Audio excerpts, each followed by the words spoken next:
What's happening, fishing friends? Today we're looking at a rig that is incredibly easy to set up, simple to use, and almost impossible to fish wrong. I'm talking about a Texas rigged straight tail worm. I'll start out by showing you how to set this rig up. We'll look at the gear I use to fish it on. Finally, we'll get out on the water and show you how to fish it and give you a few tips along the way. So enough yapping, let's get started.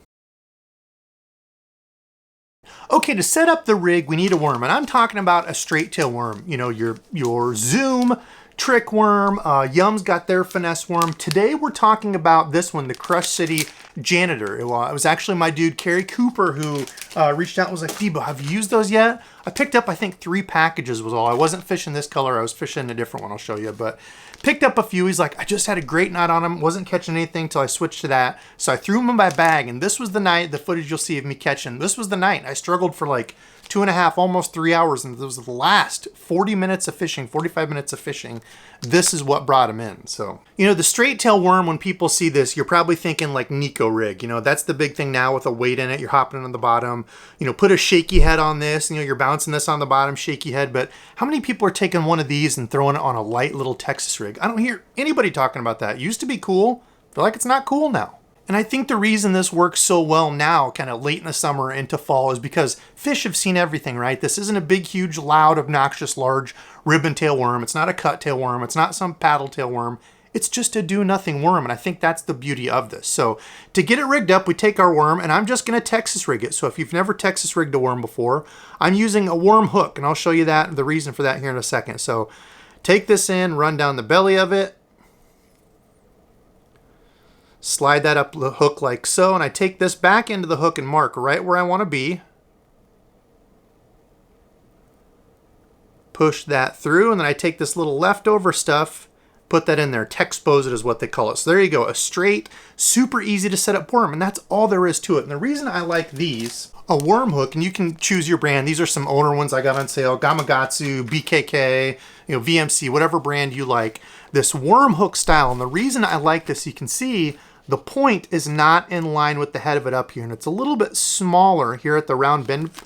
I usually use an EWG hook for most everything, because if I go from a creature bait to a worm, doesn't matter, EWG is perfect. So listen, if you only got EWGs in your box, don't go out buying something new. But you can see the EWG, people will talk about that you don't have as good a hookup ratio because that point is right in line with the eye. So you can bend that out if you want, or like I said, just throw a worm hook. I like this only for worms when they have the little skinny body. If you try to use like a beaver bait or something on here, they can get bunched up. You don't get as good a hooker ratio. That's when I like to go to an EWG. But either one of these, I do prefer a regular old worm hook though. Now the knot here I tied to it, believe it or not, I do get asked what knot I tied. This is the double shindo. It's essentially just a doubled over clinch knot. Super strong. I think some people call it like a shark knot. There's other names for it, but it's crazy strong. You know, when you're putting shock into your line where you're setting the hook hard, like jigs, Texas rigs, frogs, this is the knot I tie. Instead of a Palomar, I've had not as good of luck on Palomar for hard hook setting things. If you use a Palomar and you swear by it, that's fine. I'm just telling you what knot I use. I really like this one. Now the weight, I like to start out rather light. This is a 1/4 ounce weight, so 3/16 or 1/4 is usually what I start with. You can go up or down from there. 3/8 is usually as heavy as I go. You could go down to like an 1/8, but the whole point of this rig is the weight falls down. I don't want it to be too heavy. If I'm using like a 1/2 ounce, this is just gonna drop like a bullet. And when I hop it on the bottom, it's gonna do the same thing, super fast. Maybe fish are reacting to that, you know, a 3/8 ounce weight, maybe that's what you want. But for me, I kind of want to help that fall a little bit because there's no appendages, no, you know, legs or big tail that's going to slow this down. It's just a straight on the way down. And then you can go up or down from there depending on, are you getting more fish on the fall? You know, that initial flip in by wood or, you know, rocks, whatever it is. As it's falling and just sits there, that initial hit, is that where you're getting most of your bites? Or is it, you know, when you throw it out there and you're hopping it and dragging a little bit, is that where you're getting the bites? If you're getting them on the bottom, always on the bottom when it's sitting there, maybe you go up a little bit. There's no reason for it to fall as slow. If you're getting all of them on the drop, you know, you're getting halfway down, you see your line start going over, maybe you go just a little bit lighter to help slow that down. So you can kind of go up or down depending on where they're hitting it and exactly where you want to fish. So that's the combo. I know, seems too good to be true, right? It's super easy. That's the beauty to this, I'm telling you. Let's move on to the combo. So for my combo, I'm gonna start with line because I'm pretty much always a 15-pound line guy for something like this. 15-pound fluorocarbon. P-Line Tactical is what I use. Choose your favorite fluorocarbon. There's a bunch of good ones out there. Seaguar and Vizix, Sunline Sniper, you know, pick one that you like, but a little bit softer fluorocarbon. I don't like the super crazy wiry ones. 15-pound, you know, if I want to flip it or if I want to make a little light cast, it casts well. To me, that's just a good do-it-all. I don't really go up or down from there. If you want to, you can, but 15-pound is my favorite. Now for the reel, since this is a hard hook setting deal, I like to move up to an aluminum framed reel if you can afford it. If you've got like an SLX, Luz LFS, you know, one of the Revos, something that has an aluminum frame. Over time, hard hook sets with a jig or Texas rig, frog, anything where you're hitting them hard has a chance to put twist and torque into this reel. So if you're using an all graphite frame reel, it tends to chew those up a lot quicker. You know, maybe if you're only fishing once every month or every 2 months, you won't notice it. But if you fish like I do, usually 2, 3, 4 times a week, you can chew through stuff pretty well. Even catching a little 1.5 pound bass like old Debo does, I've burnt through my fair share of reels. So an aluminum frame reel. I'll leave a few different ones below. All the gear, lures, rod, reel, line. I'll leave all that link below. Of course, anytime you use the links over at Tack Warehouse, a little bit comes back to me, so I appreciate the heck out of anybody that does that. But I'll leave a few different combos, like a budget, a mid-range, and then like a bougie combo down there for you to look at. But a reel, an aluminum frame. This is the Revo SX. This is their new Gen 5. I have really liked this one. I like that they have the larger handle knobs. It's one thing I hate about some companies when they put the little tiny sissy knobs on. No good. The only other thing for me is a 7-speed reel. I think 7-speed's the best all around. This is a 7 3-to-1. 7, you know, you can reel with it, you know, cast and reel things. You can flip and pitch. It does everything well. You can just kind of speed up a little bit or slow down depending on what you need to do. That is my pick. You can go faster or slower depending on what you like, but I think a 7 is... Okay, and last up is the rod. This is where I start to get a little picky. For jigs, Texas rigs, anything where I'm on the bottom, I like to have a faster action. Now, I want to differentiate some things here. Action is where in that rod it bends. A faster action means it bends and gets to the backbone quicker. It's real fast. A slower action or a moderate action, a crankbait rod, is going to be slower, meaning it's slower before it gets to the backbone of that rod, the hard, you know, part that doesn't really bend. A crankbait rod will bend all the way down in the middle.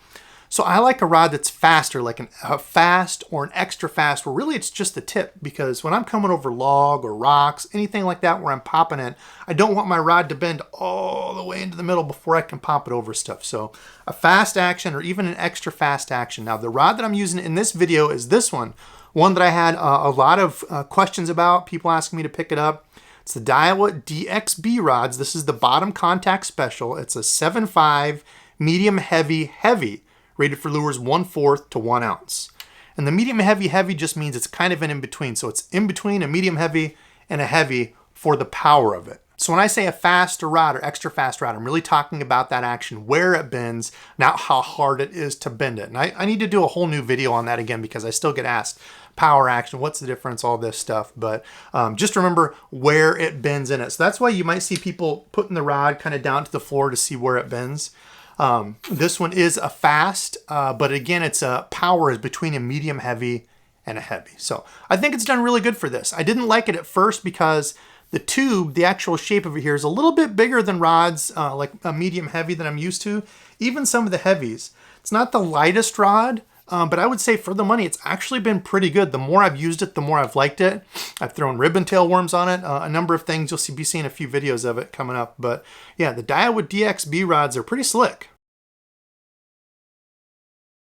Okay, for this last part on how to fish the rig and some tips, we're gonna go out the other night. Like I said, I had like 45 minutes left and finally got on a good bite on a rocky point after pretty much a slow night. Caught a couple on a crank, I think 1 on a swim jig.